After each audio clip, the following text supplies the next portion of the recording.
বিশ্ববিদ্যালয় ওনাকে বক্তব্য দেওয়ার জন্য আহ্বান করছি।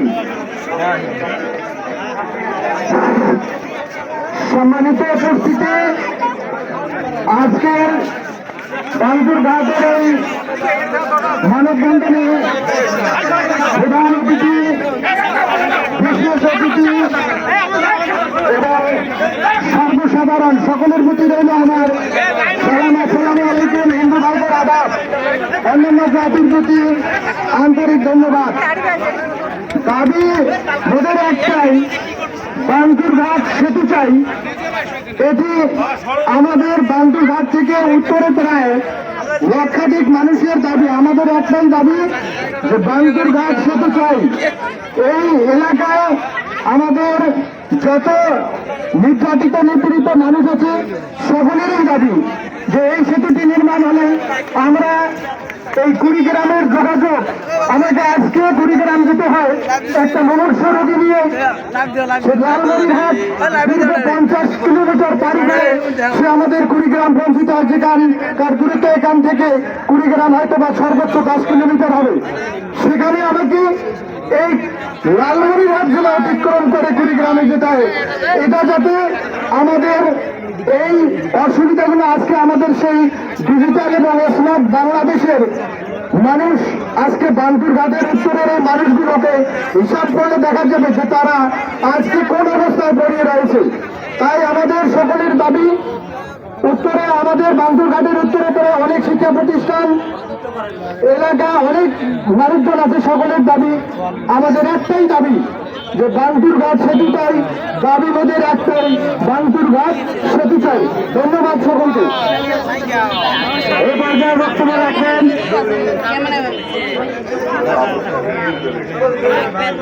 ফুলবাড়ী উপজেলা বিএনপির সম্মানিত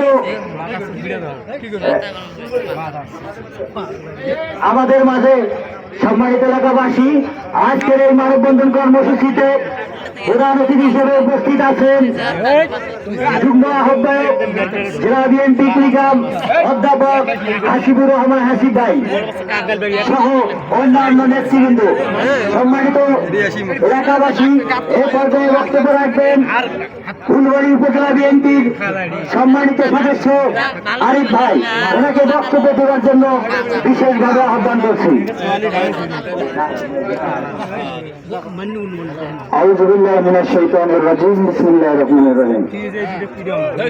দাবিমতের একটাই, বাঙ্গুরঘাটে ব্রিজ চাই। এই দাবিকে কেন্দ্র করে আজকে ফুলবাড়ী উপজেলা থেকে শুরু করে কুড়িগ্রাম কাঁঠালবাড়ি থেকে শুরু করে সর্বস্তরের জনগণের ঐক্যবদ্ধ মানববন্ধনে উপস্থিত আছেন আজকের অনুষ্ঠানের সম্মানিত অতিথিবৃন্দ, সেই সঙ্গে সর্বস্তরের জনগণ সকলের প্রতি আমার সালাম। আসসালামু আলাইকুম। আজকে আমরা যে দাবিটি নিয়ে এখানে দাঁড়িয়েছি, আজকে এখান থেকে আমাদের মাননীয় প্রধানমন্ত্রীর দৃষ্টি আকর্ষণ করে বলতে চাই, দীর্ঘ সময় আমরা নদী ভাঙন এলাকার মানুষ হিসেবে নদীর সঙ্গে আমাদেরকে যুদ্ধ করে বসবাস করতে হইতেছে। আজকে আমরা আমাদের চাষাবাদকৃত যে ফসল আমরা যথাযথ মূল্যে যোগাযোগের অভাবে আমরা ন্যায্য মূল্য থেকে বঞ্চিত হচ্ছি। তাই আজকে প্রধানমন্ত্রীর কাছে আমার আবেদন, দীর্ঘ সময় পর যেহেতু স্বাধীনতার পক্ষের শক্তি আজকে আমাদের জাতীয়তাবাদী দল বাংলাদেশের রাষ্ট্রীয় ক্ষমতায় আছে, আমরা আশা করব আমাদের এই লক্ষ লক্ষ মানুষের প্রাণের দাবি আপনি অনতিবিলম্বে পূরণ করবেন, এই আশাবাদ ব্যক্ত করছে। সেই সঙ্গে যেহেতু আমাদের পার্শ্ববর্তী জেলা লালমনিরহাট জেলা থেকে আমাদের একজন সুযোগ্য মন্ত্রী রয়েছেন, দুর্যোগ ত্রাণ মন্ত্রণালয়ের সুযোগ্য মন্ত্রী অধ্যক্ষ আসাদুল আহমেদুল্লাহ মহোদয় আমাদের প্রত্যেকটি বিষয় সম্পর্কে অবগত।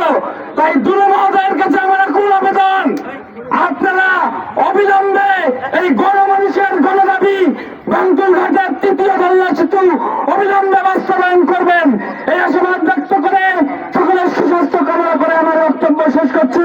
ধন্যবাদ সবাইকে। আসসালামু আলাইকুম। ধন্যবাদ আরিফ ভাইকে।